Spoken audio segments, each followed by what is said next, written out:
হজরত ইব্রাহিম আলাইহি ওয়াসাল্লাম এর বিশ্বাস উদ্দীপক কাহিনী।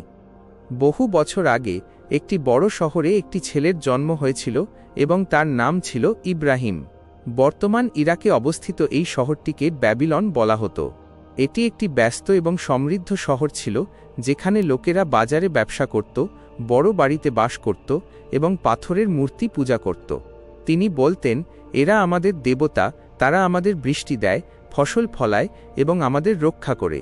কিন্তু ইব্রাহিম আলাইহি ওয়াসাল্লাম শৈশব থেকেই চিন্তা করতেন, এই পাথরের মূর্তিগুলো কিভাবে আমাদের সাহায্য করবে। তারা কথা বলতেও পারে না, নড়াচড়াও করতে পারে না। তারা আকাশের দিকে তাকায়, চাঁদ, সূর্য এবং তারার দিকে মনোযোগ দিয়ে দেখে এবং ভাবে, এই সব কে করেছে। ইব্রাহিম আলাইহি ওয়াসাল্লাম বিশ্বাস করতেন যে একমাত্র আল্লাহ আছেন, যিনি সব কিছুর স্রষ্টা। কথা বলা মুখ জাতির সাথে বিতর্ক। ইব্রাহিম আলাইহি ওয়াসাল্লাম যখন যুবক ছিলেন, তিনি তার সম্প্রদায়ের সাথে কথা বলেছিলেন। তারা মন্দিরে গেল, যেখানে বিশাল মূর্তির সারি ছিল। তিনি বললেন, তুমি এই পাথরের মূর্তিগুলোকে পূজা কর কেন? এরা শুনতে পায় না, কথা বলতেও পারে না, হাঁটতেও পারে না। মানুষ রেগে গেল। তিনি বললেন, হে ইব্রাহিম, তুমি আমাদের দেবতাদের অপমান করছ। আমাদের পূর্বপুরুষরা তাদের পূজা করত এবং আমরাও করি। ইব্রাহিম আলাইহি ওয়াসাল্লাম হেসে বললেন, এই মূর্তিগুলি কি আপনার কথা শোনে? তারা কি আপনার উপকার বা ক্ষতি করতে পারে? তারা কেবল পাথর। মূর্তি পূজার ঘটনা। একদিন ইব্রাহিম একটা পরিকল্পনা করলেন। নগরবাসী বড় উৎসবে বের হলে মন্দিরে প্রবেশ করত। তার হাতে একটি কুড়াল ছিল। তারা একে সব ছোট মূর্তি ভেঙে ফেলল, শুধু বড়টা রেখে দিল। তারা বিশাল মূর্তির কাছে কুঠারটি রাখল। লোকেরা ফিরে এসে মন্দিরের অবস্থা দেখে হতবাক হয়ে যায়। তিনি বললেন, আমাদের দেবতা কে ভেঙেছে? এটা ইব্রাহিম হতে পারত। ইব্রাহিম আলাইহি ওয়াসাল্লামকে ডাকা হলো। তিনি বললেন, এই বড় মূর্তিটাকে জিজ্ঞেস করো, তার কাছে কুঠার আছে। লোকেরা লজ্জিত হয়েছিল, কিন্তু ক্রোধে আব্রাহামকে শাস্তি দেওয়ার সিদ্ধান্ত নিয়েছিল। নমরুদ ও আগুনের ঘটনা।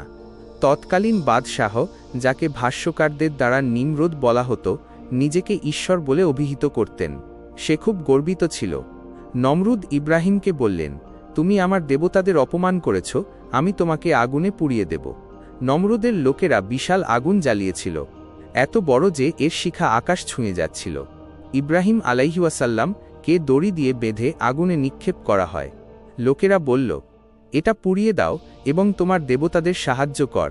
সূরা আম্বিয়া ৬৮। কিন্তু ইব্রাহিম আলাইহি ওয়াসাল্লাম চুপ থাকলেন। তারা আল্লাহর উপর ভরসা করেছিল।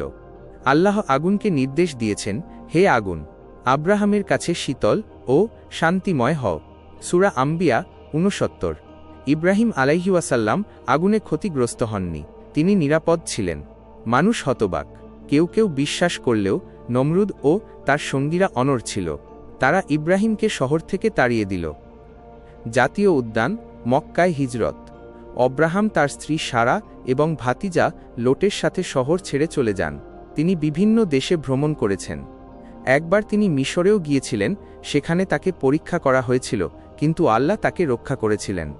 পরবর্তীতে আল্লাহ তাআলা নির্দেশ দেন যে ইব্রাহিম আলাইহি ওয়াসাল্লাম তার দ্বিতীয় স্ত্রী হজরত হাজেরা ও পুত্র হজরত ইসমাইলকে মক্কার মরুভূমিতে রেখে যান। তখন মক্কা ছিল জনশূন্য জায়গা, জল নেই, গাছ নেই, মানুষ নেই।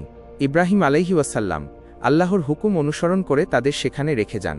হজরত হাজেরা সাফা ও মারওয়া পাহাড়ের মাঝখানে পানির সন্ধানে দৌড়াতে থাকেন। তারপর আল্লাহ একটি অলৌকিক ঘটনা ঘটালেন, জমজমের ঝর্ণা ফেটে গেল, পানি বের হল এবং হজরত হাজেরা ও হজরত ইসমাইল সেখানে বসতি স্থাপন করলেন।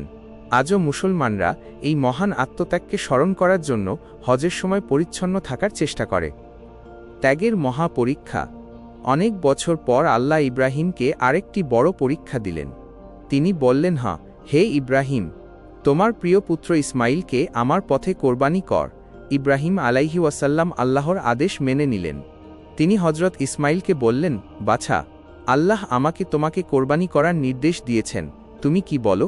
হজরত ইসমাইল আলাইহি ওয়াসাল্লাম বলেন, হে পিতা, আল্লাহ যা আদেশ করেছেন তাই করুন। ইনশা আল্লাহ, আমি ধৈর্যশীলদের একজন। সূরা আল আসফাত ১০২। ইব্রাহিম ছুরি তুললেন, কিন্তু আল্লাহ একটি মেষ পাঠালেন। আল্লাহ বললেন, হে ইব্রাহিম, তুমি স্বপ্নকে সত্য করেছ। আমরা সৎকর্মশীলদের এভাবেই পুরস্কৃত করি। সূরা আল সিফাত 105-107।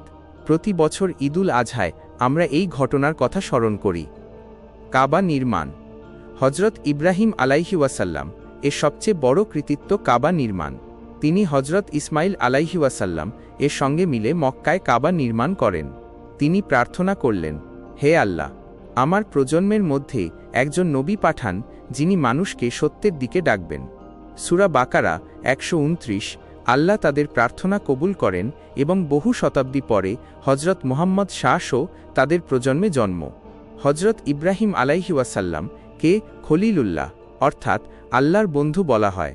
তার জীবন আমাদের সবচেয়ে কঠিন সময়েও আল্লাহর উপর ভরসা রাখতে শেখায়।